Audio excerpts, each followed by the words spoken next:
చెప్పాలి కదా.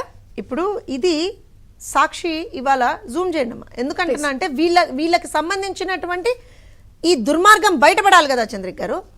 ఇప్పుడు ఒక లేడీ నాకు ఇబ్బంది జరిగింది అని చెప్పింది. ఇబ్బంది జరిగింది అని చెప్పినప్పుడు నీకు చేతనైతే మనం ఇప్పుడు మాకు చేతనైంది, మా ప్రభుత్వం ఏమంది, రామ్మా నీ బాధ ఏంటో చెప్పుకో, మేము దానికి సంబంధించిన ఇన్వెస్టిగేషన్ చేస్తామన్నాం. మేమేమి ఎవరి సైడ్స్ తీసుకోవట్లేదండి. If there is an issue, because illegal detention is illegal detention, illegal is illegal. ఎవరు చేసినా ఒప్పుకునేది లేదు. ఐపీఎస్ అయితే ఏంటి, ఇంకెవడైతే ఏంటి, ఎవరు చేసినా ఒప్పుకునేది లేదు. అయితే వీళ్ళ సాక్షి పేపర్లో అండి ఇవాళ పారిశ్రామికవేత్తలే టార్గెట్, ఇది వీళ్ళ బ్యానర్ ఐటమ్. అదే నేను అంటే సిగ్గులేదురా నాయన, మీకు ఎవరికి సిగ్గులేదా అసలు?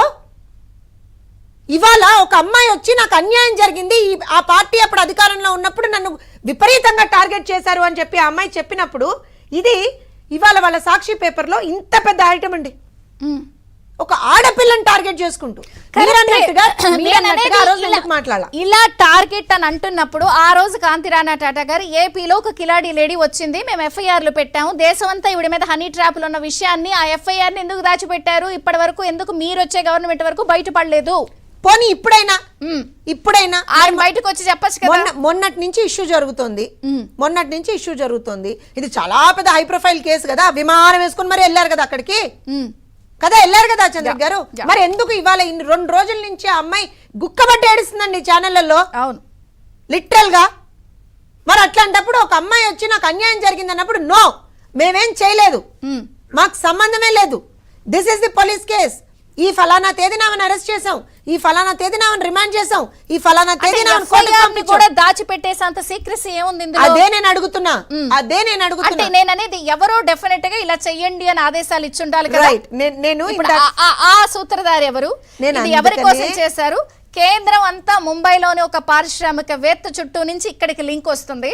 నేను ఒకటి ఏం చెప్తానంటే, నేను ఇందాక స్టార్టింగ్ నేను చట్టంలో లోసుగులు ఏమున్నాయో ఒకసారి చూద్దాం చంద్రిక గారు. రాజకీయ ఎజెండా అని ఎందుకు చెప్తున్నా, చట్టంలో లొసుగులున్నా ఏమున్నా సరే ఇమ్మీడియట్ గా దే హ్యావ్ టు ప్రొడ్యూస్ కదా. ఎందుకు ప్రొడ్యూస్ చేయలేదు? ప్రొడ్యూస్ చేయకుండా మీరు ఆలోచన చేయండి చంద్రిక గారు. ఒక ఫీమేల్ ని మీరు 18 రోజుల పాటు ఒక government guest house almost right, అందులో మీరు పెట్టి ఇబ్బంది పెట్టగలిగారంటే గవర్నమెంట్ లో ఉన్నటువంటి పెద్దల సహాయ సహకారాలు లేకుండానే చేయగలిగారా? ఇంకోటి, గుమ్మడికాయ దొంగంటే ఒక్కొక్కడు వచ్చి భుజాలు తడుకుంటున్నాడు. వాళ్ళు తెలుసా మీకు?